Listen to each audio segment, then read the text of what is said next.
Welcome to episode 3 of Fractured Roll. We unfortunately lost this recording of this session, but we're going to relive what happened during this session for you in episode 3 with a little bit of the theater of the mind. But before we get into what happens to our travelers in this session, we're going to have a little recap from our Dungeon Master, Matt Leishman. Matt. Welcome, everyone. Let's catch you up on what happened during session 2 of Fractured Roll. You had spoken as a group with Delg, the dwarven blacksmith in the town of Renfield, and he had expressed a desire to have his stolen hammer, his family heirloom, returned back to you.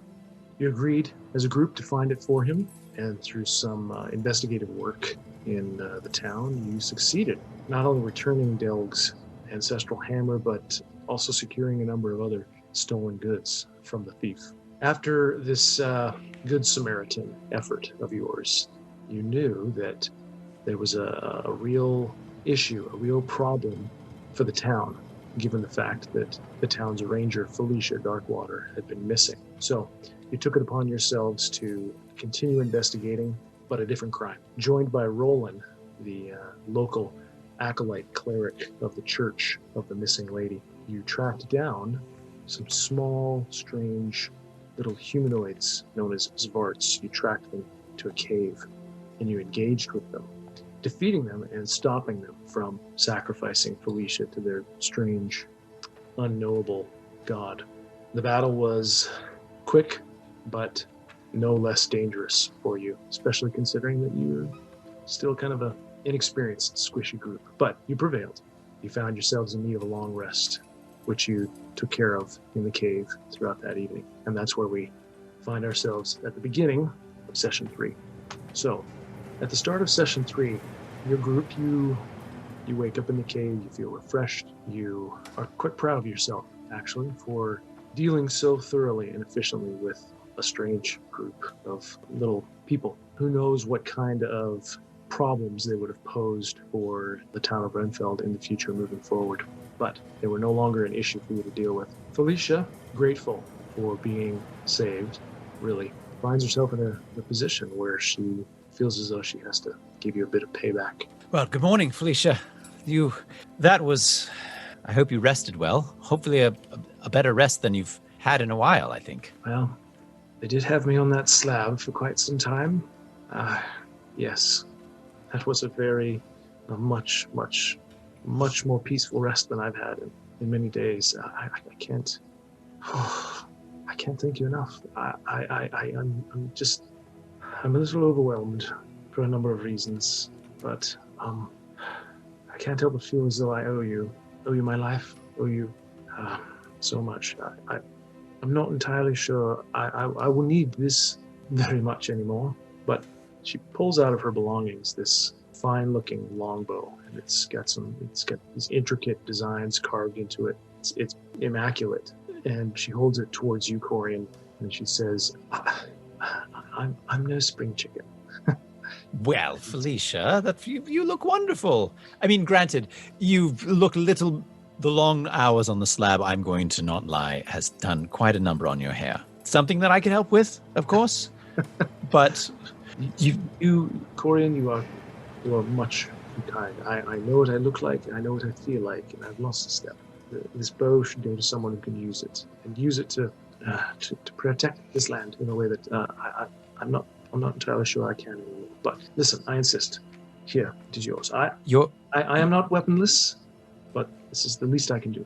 But you're giving me this bow. I am. Well, I mean, is it magical? It is. It has subtle enchantments placed upon it. It will aid you in finding your mark truer than the average bow would. Well, trust me, I would need that magic to find my mark with a bow, but it seems like it's too much, Felicia. I mean, all we did was save you. Well, actually, I guess that is a lot, but my mother once told me that I need to learn to gracefully accept when people give me things, because, when I used to perform at the Tyne Festival, people would give me accolades and want to give me flowers and lots of things. I should know. I see Roland is telling me just to hurry up and just say something. Fine. I accept. Hawkward dives in and says, just take the stinking bow. All right. Fine. Hawkwood, always a killjoy. But thank you, Felicia. You're welcome. You've earned it. And as I said, I believe it's in good hands. Well, you noticed my hands. I've actually made sure I've kept them quite well moisturized and clean. Hawkward says, shut up. Let's get on the road. Right. Again, thank you, Hawkwood, for keeping us on track. So as a group, you clean yourself up. You have a decent breakfast. And you make your way on the road back to Renfield, this familiar path. So Felicia, as we're walking, I feel like I would talk to Felicia and say, Felicia, I'm going to admit I have had more battle in these last few days. And to be honest, seen more death than in all of my lifetime put together. And I'm going to be honest, Felicia, it is kind of exciting. I mean, as a ranger, you are like the town protectorate, the Renfeld protectorate almost. As a ranger, I mean, it just must be such an exciting career. I mean, you get paid, don't you? It's a career. It's a career. Yes, it's a career of sorts. There is a stipend I do receive from the Reeve. There are many years that separate us, my friend. But I do remember the early years, the excitement, the exhilaration, the thrill of the hunt, the glory of the accolades, the pats on the back. Do you remember the first amazingly intimidating creature or monster that you disposed of? Well, there have been a few. I do recall the first thing that I was fortunate to dispose of. I barely survived, actually. But have you ever heard of an enkig?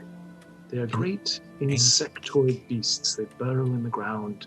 They have a tendency to explode up out of the earth. Surprise you to death, almost.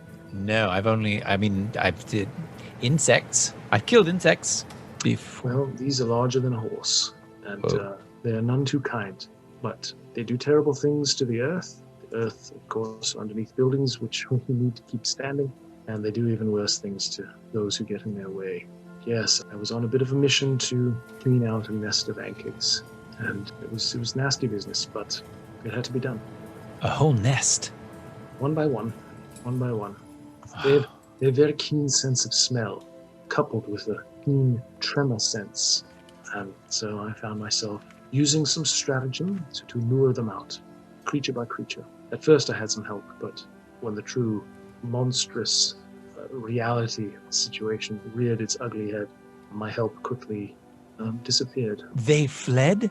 I'm afraid they did, but I'm not entirely sure I can blame them. I had been trained for such things at the Ranger Academy, but, well, pitchforks and torches only go so far, I suppose.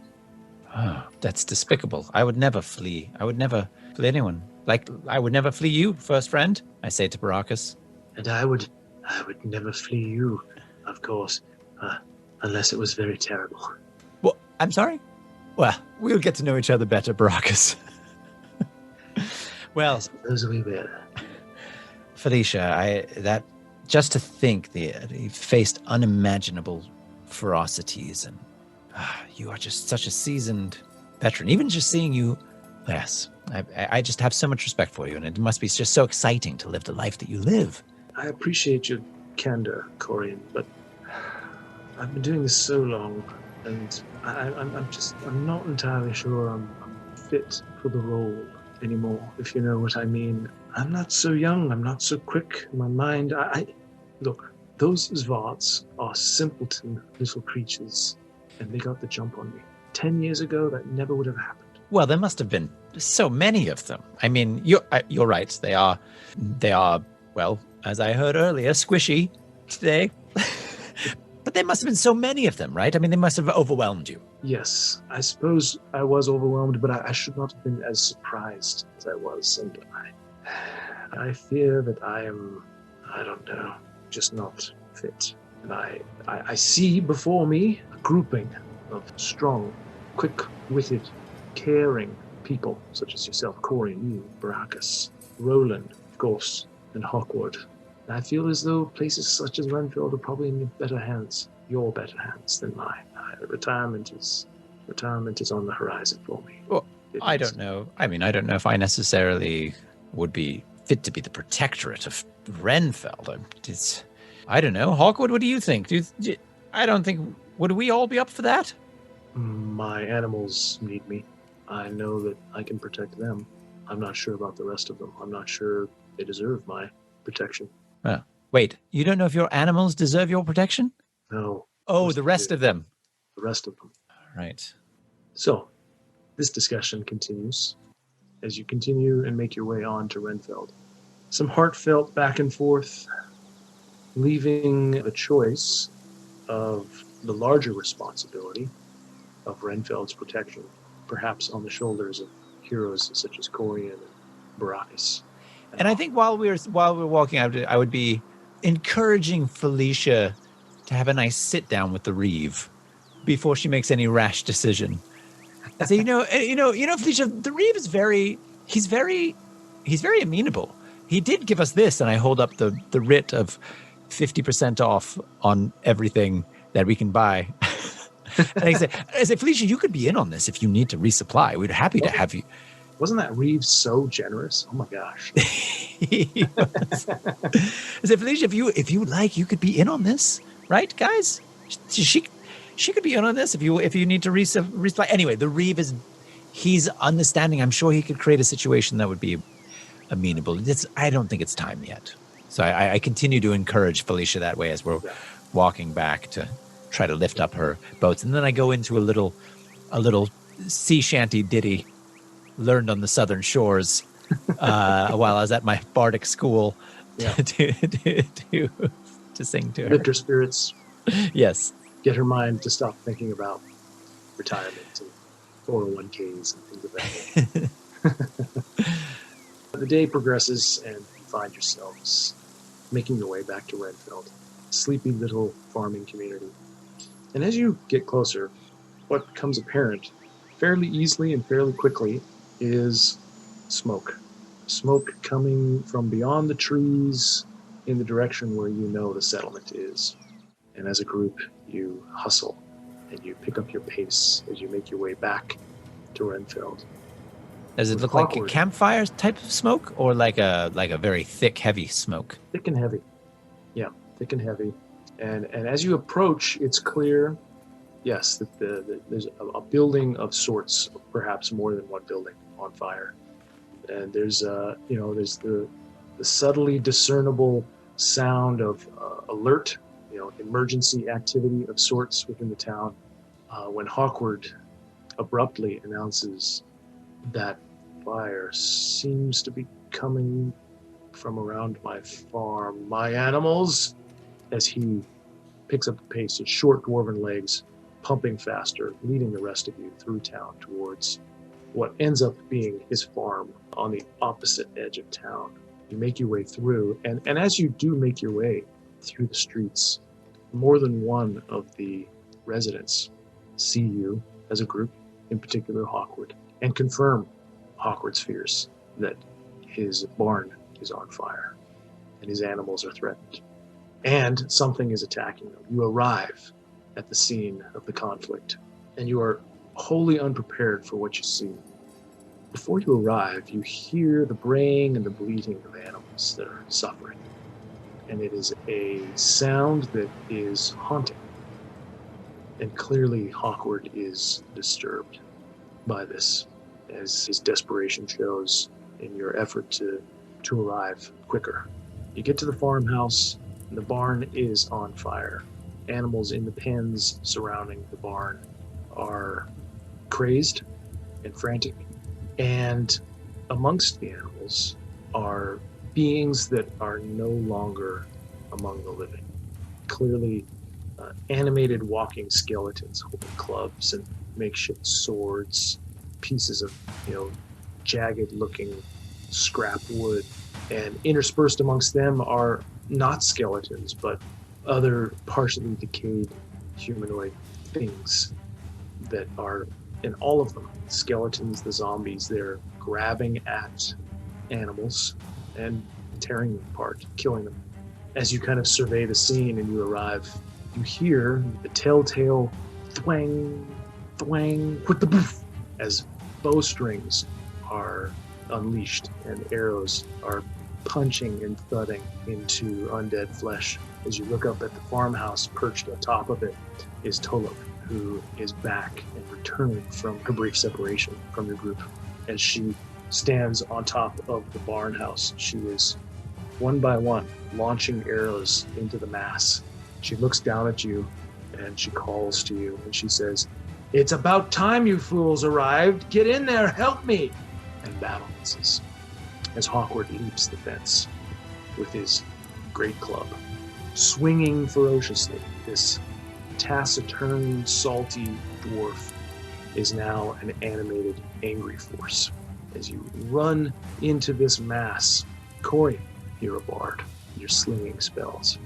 Baracus, an unknowable warlock, throwing purple energy in the form of eldritch blasts.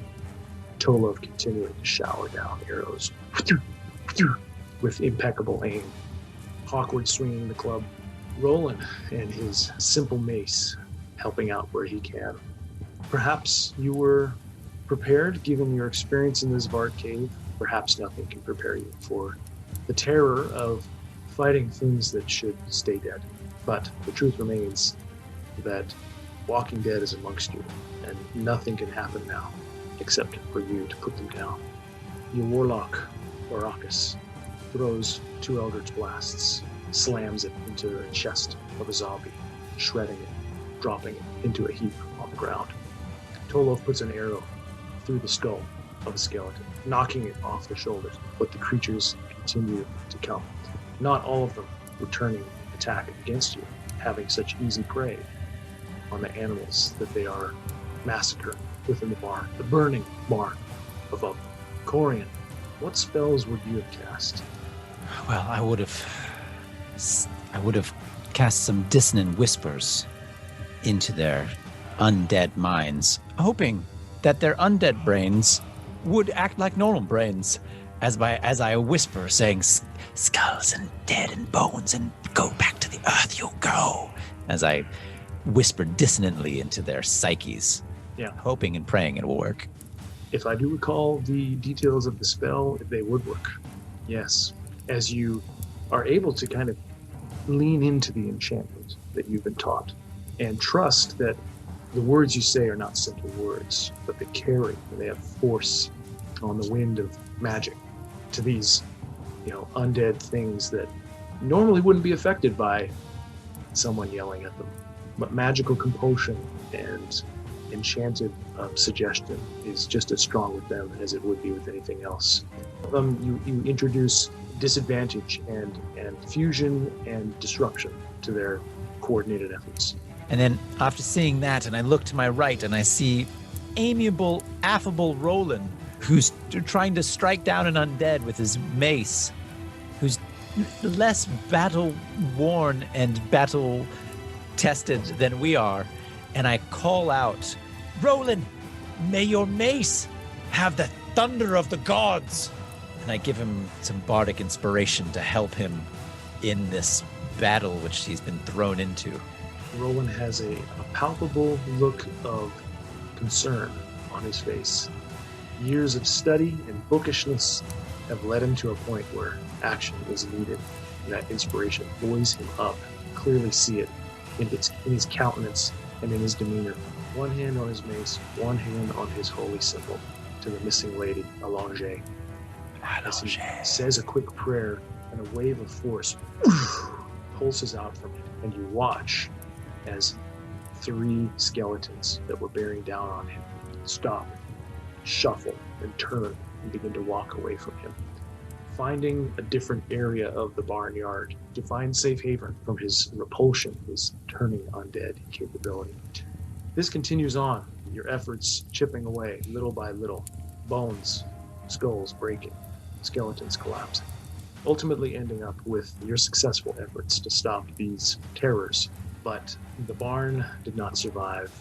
The barn burned, taking with it some of the last undead. Not all the last of the undead, of course, but some were strategically corralled into it as the barn burned down on top of the kiln. Tolov, however, found herself in a position one last remaining zombie enemy. Mindless, no mind to turn and run like some other more sentient creature. This thing continued to seek for animals, seek for you, as one of her arrows slams into its forehead, ending its undead life, and it collapses into a heap with the barn burning around you. And I call out, Tolov, that was some remarkable shooting. And she calls down from the rooftop of the farmhouse, and with kind of a knowing, snide comment, she says, well, it's about time you figured that out. I'm one of the best around. Let's put this fire out, huh? Go, move. Yes, and I go running to call out water. What, does anyone have water? Not because we're parched. Lots of water to put out this fire. Lots of water. And I call out to some of the townspeople who've congregated to go get buckets. And then I look over and I see Hawkwood, who's kneeling by one of his farm animals, who's bleating, and lifeblood is pumping out of it. And I walk over to Hawkwood and put my hand on his shoulder. I say, I'm sorry, Hawkwood. This is terrible. These animals are everything to me, and I have lost so many. As Hawkwood kind of puts his hands on this creature, and you can hear him, like he takes this deep, steadying breath, and he exhales out very slowly. And when he does so, you can hear him almost humming under his breath. But there's a vocal element to what he says. It's a little, if it's a language, you don't know it, but you're familiar with the results of what Hawkwood is doing, as this subtlest of glows emanates from his hands holding onto the side of his sheep. And you watch as the creature begins to get less panicky, and some of the wounds that it has experienced begin to slowly seal themselves up. Not completely, but in this moment that Hawkwood is drawing upon the energy of nature that he accesses being a druid, and is providing a modicum of healing and relief to one of these few remaining living animals that Hawkwood considers family. I look down and I think to myself, I'd never even thought I could do that for an animal. And I look around, because I have one spell slot left, and I look around for an animal that possibly is losing its life so that I can cast Healing Word on that animal. Yeah, there's a few of them, and it doesn't take you long to look around. There's chaos, like, again, the barn is burning, and a crowd of onlookers from the village are beginning to kind of grow around the this conflict. But yeah, you do find a young cow that is lying on its side, suffering. I walk up to this cow and I strum my lute and hands. I don't even know where to put my hands. I don't even need to put my hands on it, but I do anyway. And I put my hands on it. I start stroking. Does the cow have a muzzle? What do you call it? I don't even know if you call it a muzzle.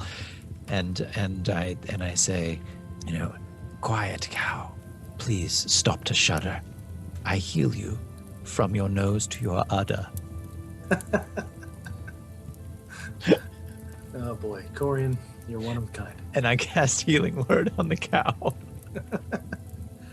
This cow experiences something very similar, where it calls, it brays. I'm not sure what it's mooing. It moos. Yes, it's bray. I think it is a bray. I think it's a mooing bray. They're eased, right? There's clearly a shift in its comfort level. From across the way, you catch Hawkwood cradling the head of this sheep that he had healed, looking at you with kind of a stern look, but with the briefest of accepting nods, thanking you for, extending yourself and using that talent that you have to help bring comfort and relief to one of his special animals.